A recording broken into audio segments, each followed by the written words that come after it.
This is National Native News. I'm Jill Freitas. Arizona regulators approved a higher level of arsenic in groundwater under a uranium mine near the Grand Canyon. KNAU's Chris Clements reports it comes despite firm tribal opposition. In its decision allowing the higher levels, the State Department of Environmental Quality agreed with the owner of the Pinyon Plain mine that the increase in arsenic is naturally occurring. That's despite two groundwater scientists' comments urging regulators to require more proof from Energy Fuels Resources, the mine owner. The scientists wrote that it's likely the mine is contributing to the higher levels. But an executive with Energy Fuels told KNAU in May that the higher arsenic levels are not the result of mining activity or discharge.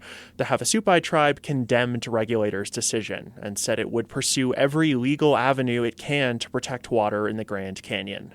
For KNAU, I'm Chris Clements in Flagstaff. This year's Native Youth Generational Leadership Summit in Port Angeles, Washington, brought young Native people from across the country together to build community, learn about substance use prevention, and practice everyday skills.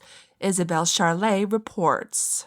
This year's Native Youth Generational Leadership Summit in Port Angeles, Washington, brought young Native people from across the country together to build community, learn about substance use prevention, and practice everyday skills. The summit was hosted by the Lower Elwha, Klallam, and Spokane tribes with support from the American Indian Health Commission.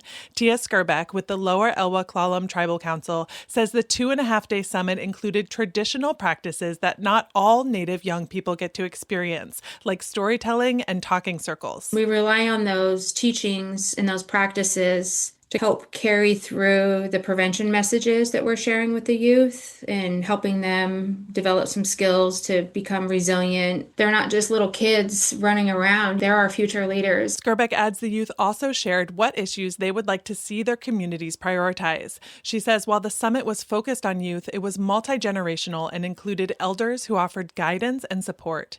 Audrey Gales is a 19-year-old Lower Elwha Klallam community member. Gales' auntie, Jacqueline Saliers, was killed by police in 2016. She says learning about issues related to missing and murdered Indigenous people and women while calling for justice for her auntie and all Native victims of violence is close to her heart. She's been to a number of similar events over the years and encourages other young people to attend. Especially if you're Indigenous and it's a Native summit, always attend. It's always worth it.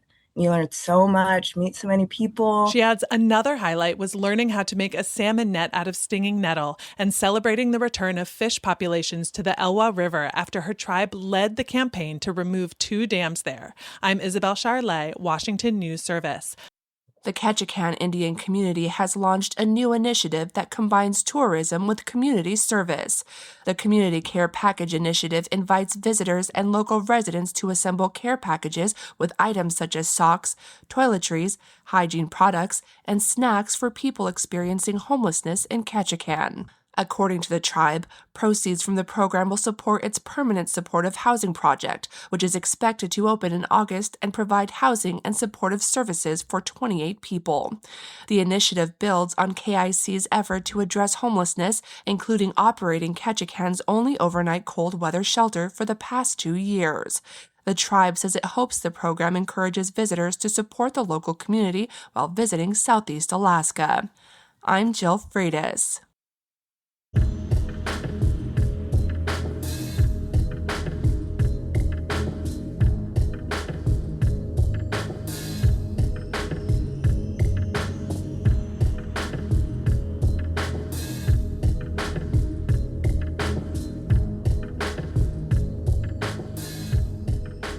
National Native News is produced by Kawanak Broadcast Corporation with funding by the Corporation for Public Broadcasting. Support for law and justice-related programming provided by Hobbs, Strauss, Dean & Walker, LLP, a national law firm dedicated to promoting and defending tribal rights for over 40 years. More information available at hobbsstrauss.com. Skugtash. For more than 40 years, Ramona Farms has revived ancient traditional foods, tepary beans, pinoli, polentas, and more, all from store.ramonafarms.com. Ramona Farms supports this show. Omye.